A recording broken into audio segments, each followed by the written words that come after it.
Is the United States government hiding significant, even crucial information about UFOs?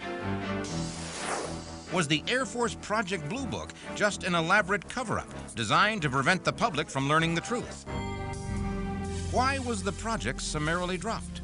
Were too many people getting too close to the amazing facts already in the possession of the Air Force? The search for the astounding truth behind Project Blue Book in this chapter of UFO Diaries.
The mystery behind the UFO phenomenon has puzzled people all over the world. What are these things? Where do they come from? And what is their purpose here? Do all the unidentified objects seen by thousands of witnesses always turn out to be something familiar or natural? Or are they sometimes proven to be something not made on Earth? If even a few of the UFOs sighted are in fact visitors from another world, how should the governments of our world react? Should they treat these strange flying craft as friends or assume them to be enemies? How have we responded to UFOs in the past? Has an official policy ever been stated by the leaders of our planet's nations? The American government's policy on UFOs has taken some bizarre twists and turns in the last 50 years. To the best of our knowledge, this all began in 1947 with a private plane flying over Washington state. A businessman, Kenneth Arnold, saw 9 crescent-shaped objects flying in an echelon formation near Mount Rainier. And he naturally thought that these were planes, but they were not behaving like any airplanes he had seen. He told reporters at Yakima, Washington, that the motion of the objects he'd seen was like that of a saucer skipping across a pond. This was the first sighting to really stick in the public mind, and it gave it the term flying saucers. Based on Arnold's experience as a pilot, based on his credibility as a businessman, there seemed to be little reason not to accept what he'd said. When the Air Force finally issued their official explanation for the Arnold sighting, they said it was a mirage, some kind of apparition floating in the atmosphere. After that sighting, hundreds of people saw objects in the sky and reported them to the Army Air Force. And in September 1947, Lieutenant General Nathan Twining, head of Air Materiel Command, wrote to the Office of the Commanding General of the Army Air Forces. And in this letter, he strongly recommended that an official investigation be carried out. And on December 30th that year, a project was approved and given space at Wright Field, Dayton, Ohio. The general public knew that the Air Force had started some kind of hunt for flying saucers. So the operation was widely referred to as Project Saucer, but its official code name was Project Sign. Now, Project Sign supposedly was an earnest attempt to discover the truth about UFOs. But from its very first investigation, it was clear that something else was going on behind the scenes. What appeared to be going on was an attempt to conceal the whole truth about the matter. And this was especially tragic because the first known investigation involved the loss of life in pursuit of an alien vehicle. On January 7th, 1948, Flight Commander Thomas Mantell was ordered to investigate a UFO flying over Godman Field, Kentucky. After climbing to 23,000 feet, ground personnel lost sight of Captain Mantell and the alien vehicle. But he reported by radio that he was still closing in on what he described, a tremendous metallic object. And as far as we know, that was Captain Mantell's last message. At 5 p.m. that night, the wreckage of Captain Mantell's P-51 airplane was discovered, with his body still in the cockpit. What really happened? Was Mantell's plane destroyed because it came too close to a UFO? We know this, that every tiny piece of wreckage of his plane was vacuumed up and hauled away and classified. Why? Because he was reporting live to the control tower what he was seeing and what he was doing, up to the point where he apparently passed out from lack of oxygen. And of course, Project Sign investigated and decided what everybody was really seeing was planet Venus. The Air Force said some of the most stupid things to explain Captain Mantell's death. Captain was a very highly trained pilot, very experienced, intelligent young man. They insulted his intelligence, first of all, by saying he'd been following the planet Venus. They also stated that he climbed too high, got out of his oxygen, passed out, and crashed. The excuses that they come up with to explain events of this kind are absolutely absurd. Anything given to Project Sign had to be purged and passed down from upstairs after they found a way to successfully explain it away, either that it was Venus, a star. But the fact the Air Force ultimately dismissed this sighting as nothing more than Venus suggests they weren't interested in solving the mystery. In 1947, the United States was just recovering from the Second World War and entering into the earliest days of the Cold War. So it must have been very reassuring to believe that nothing could happen in the sky that the Air Force could not explain. But was that in fact the case? Were UFO reports quickly dismissed because they were all simple cases of mistaken identity? Or was there another reason? Can't comment. Project Sign continued to find explanations for many of the sightings that were reported to them. But in the early morning of July 24, 1948, something happened that Project Sign could not explain, and that opened the door to a whole new era of UFO investigation. My instruments have gone crazy. What was this event that changed the course of the official military investigation into UFOs? The amazing answer when UFO Diaries returns. If the Air Force study of UFOs had at first been skeptical, what caused them to change their minds? Just after 2 a.m. on July 24, 1948, a DC-3 passenger plane was 5,000 feet above Montgomery, Alabama, when the crew and one passenger reported seeing an aircraft unlike any they'd ever seen or heard of. The witnesses were certain that it was neither an airplane nor a weather balloon. When Project Sign investigated the object seen over Montgomery, Alabama, they discovered that two people on the ground had seen the same thing. Taken all together, these sightings were something that Project Sign could not dismiss as a meteor or a reflection. This was obviously some kind of craft, but there was nothing like it in 1948, at least in our inventory. But did this unique UFO sighting really change the philosophy of Project Sign? A problem came when the staff members, who were originally briefed to believe that they were going to have all the information that the Air Force had, came to an independent conclusion that there was more to this than they were advocating. And the reality and the facts that were sensitive, that really indicated we were dealing with extraterrestrial technology, was never, ever released. There was policy decisions made that that information would never get out. So they would either explain it away or they would insult whoever made the report, and they would even end up insulting some of their own Air Force pilots, which is an absurdity. I've investigated pilot sightings for many years, and there's a number of reasons why I have chosen pilots as a specialty. One is that they're highly trained. They are in an environment which has a good visibility, usually. Vantage in many directions, for instance. And in fact, they can change the direction of their airplane to follow the phenomenon. Another reason is that many aircraft have special instruments on board that might pick up electromagnetic energy.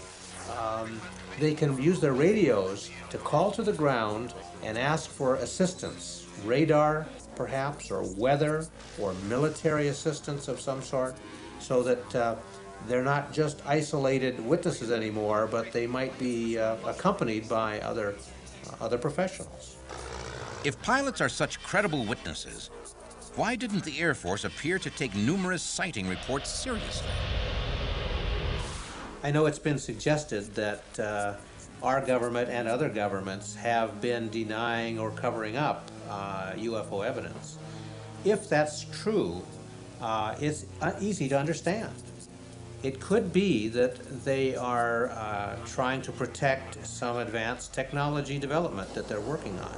But I think there may be another reason, and that is that if the phenomenon is real, and they know it's real, then they don't want to admit to the public that they can't protect us from the phenomenon. In 1948, in Project Sign, something called the Estimate of the Situation was written. There's controversy about what was in the Estimate of the Situation and who wrote it, but it stated essentially that this was an extraterrestrial phenomenon, and then went on apparently to give various insights about propulsion systems and things like that. The Estimate of the Situation was then sent to George Vandenberg, who was Air Force Chief of Staff at the time. Vandenberg took a look at this estimate and just thought that the document was just ridiculous, nonsense. He ordered all the copies of it destroyed, and they were, which is why we don't really know what was in it. If the report contained nothing of a secret nature, why was the order given for it to be destroyed? General Hoyt Vandenberg was in a position to know the highest secrets of government at the time. He would have known things that he couldn't even tell to the men of Project Sign. And apparently when Project Sign made a report stating flat out that they were extraterrestrial, they evidently hit on something he already knew. So the only thing he could do was reject the report and order every copy of it destroyed. From that time on, we can trace the deliberate attempt on the part of some, not all, of the Air Force to conceal the truth about UFOs. Every major European power, including the United States, is involved with this research in trying to keep the lid on this thing, to keep the cover on it, to control the release of the information. But why? Why would the U.S. government first set up a project to learn the truth about UFOs and then destroy its findings? Had Project Sign uncovered a secret it was not supposed to learn? In any case, since Project Sign had incurred the anger of the Air Force Chief of Staff, it should come as no surprise that the project was then disbanded. Project Sign was eventually changed to Project Grudge to get out what were considered to be soft-minded people, making Project Grudge a little bit more hard-nosed. And it seemed that they took a whole other vantage point and really tried to collect those people that were willing to put more of a mundane explanation on UFOs. And Project Grudge then went on to become more of a debunking outfit. But once again, a remarkable incident forced the military to reconsider. In 1951, Army Signal Corps radar tracking stations at Fort Monmouth, New Jersey, spotted a number of fast-moving unknowns over that military base. These same objects were seen by people on the ground, and they were reported to approach and depart from the area repeatedly. By now, the U.S. was becoming involved in the Korean conflict, and it was the height of the Cold War. Any object traveling that fast on radar was assumed to be an enemy missile. This missile was repeatedly violating our airspace at a speed so fast that we could not possibly intercept it. There were government authorities and scientists who had concluded from the very beginning that the evidence that they had indicated that we were dealing with an extraterrestrial intelligence. First of all, it was a major sighting year. The 1952 wave was one of the largest waves of sightings that we had. They either had to explain away the event and tell people that they misunderstood that they were looking at Venus or whatever. They came up with some of the most absurd answers, and they insulted the intelligence of a lot of American people.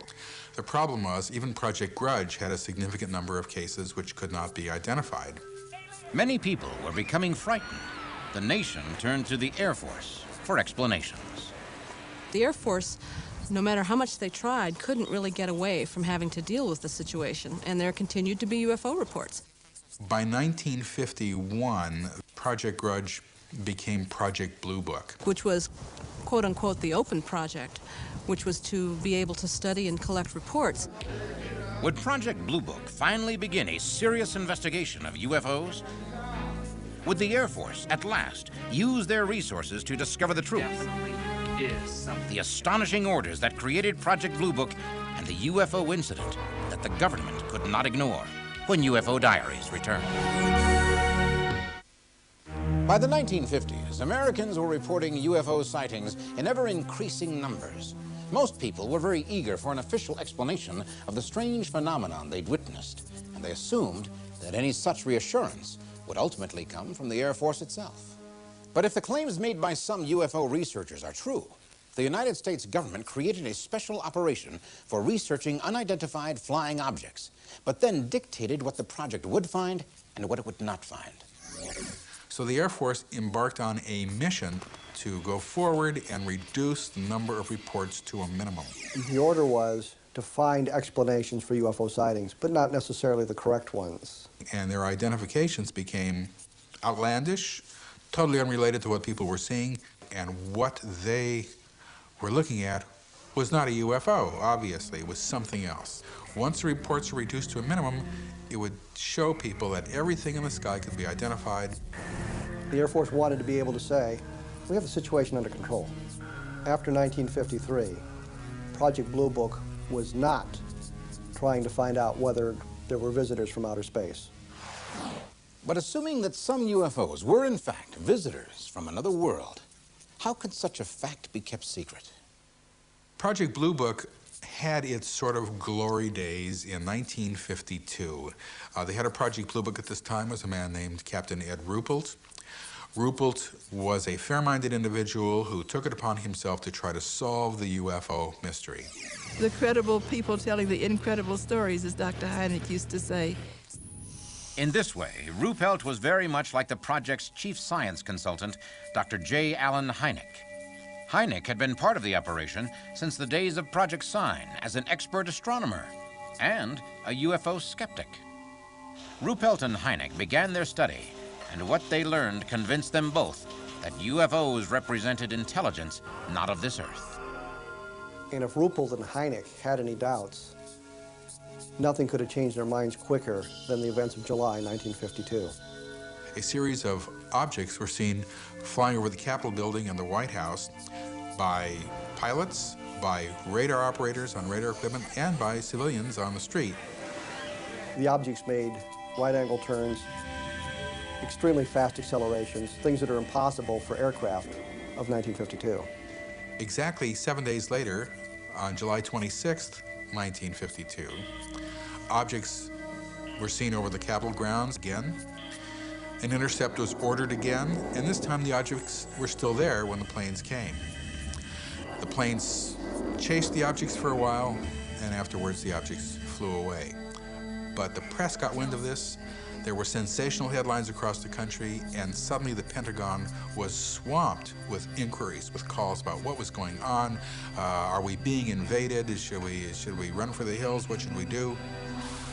Meanwhile, the Air Force held an official press conference. They reported that the radar sightings had not been an attack on the U.S. Capitol, but were simply a temperature inversion. They claimed that pockets of cold air caused the radar to pick up reflections from the ground and mistake them for flying objects. The naked eye sightings were blamed on meteors and the normal excitement of witnesses. It was, after all, the stated mission of Blue Book to investigate and explain these types of sightings. There were so many calls into the Pentagon that the Air Force and the CIA actually became a little bit worried that these calls would be disrupting the normal channels of military intelligence. So the CIA organized a panel of scientists to look at the subject sort of secretly. This was known as the Robertson Panel, which met in January of 1953. They sifted through the mountains of evidence compiled by Project Blue Book, the films, the pictures, the movies, and all. After spending only 12 hours reviewing 6 years of research, they issued their report. This was the highest level of our government at work. The U.S. government issues its official edict on the question of flying saucers when UFO Diaries returns. If the Air Force had set up Project Sign, Grudge, and Blue Book for the purpose of explaining UFO sightings, why would the Central Intelligence Agency make its own study of the UFO phenomenon? Blue Book was merely a public relations front. It was never seriously a program to investigate and determine what was really going on. Well, it looked like they simply wanted to find out whether UFOs were a secret Soviet weapon or not, and if the UFO situation was as it appeared to be, whether there was an opportunity for the Soviets to use it against the United States. 5 major scientists looked at the subject and decided some very critical things. They decided, first of all, that the objects themselves probably were not extraterrestrial. In other words, they couldn't see, they couldn't understand the evidence for the extraterrestrial aspect of the phenomenon. But they decided that reports, not the objects, but the reports themselves, did in fact constitute a threat to the national security. They began at that point a systematic program of deception, demystification, and disinformation, and those 3 aspects apparently have continued to this day. They made no attempt to explain what UFOs were. They just set down a policy to teach people that flying saucers didn't exist. Therefore, the Robertson panel endowed the Air Force with a mission. And the mission was not to study UFOs, not to try to get to the bottom of the UFO mystery, but to reduce the number of reports to a minimum and thereby end the threat to national security. People throughout the society began to criticize the Air Force for not doing its job. And the next thing you knew, the Air Force had a public relations headache on its hands. From that time on, the Air Force was no longer interested in Project Blue Book. And finally, in December of 1969, they shut it down completely. Subsequent documents that have been obtained by UFO researchers have shown otherwise, that the Air Force, the military, the CIA, the National Security Agency, a lot of agencies within our own government have been keeping tabs on the field. The Freedom of Information Act has limited values to the American people, because the National Security Act that was passed at the end of World War II, during the Cold War, states very clearly that any subject or any item of information that could be construed to be threatening to the national security of the United States cannot and will not be released. Now, the Cold War is over. Who is the enemy now? Why are those limitations of the National Security Act still being applied? Why are they still keeping it from us? Under what excuse? Who's our enemy? You come to the conclusion today that people in Washington, at least some of the national security people, look upon the American people as the enemy. The Air Force has documents on file showing that UFOs have violated our airspace. And if the things that fly right through our radar and violate our airspace aren't a threat to this government, I don't know what is. If these things are true, then one all-important question still remains. Why? It's quite simple. They know. They've known for 50 years that extraterrestrials are visiting Earth. The Air Force believes the truth is simply too much for us to handle, and so they lie to us instead. The quest for the truth about Blue Book and other UFO studies is a tangled mess. Perhaps it's true that the government has used these studies to hide what they really know. Or perhaps they once made a valiant effort to solve a puzzle that is simply beyond human understanding. If so, the real truth may forever be a sealed chapter of the UFO Diaries.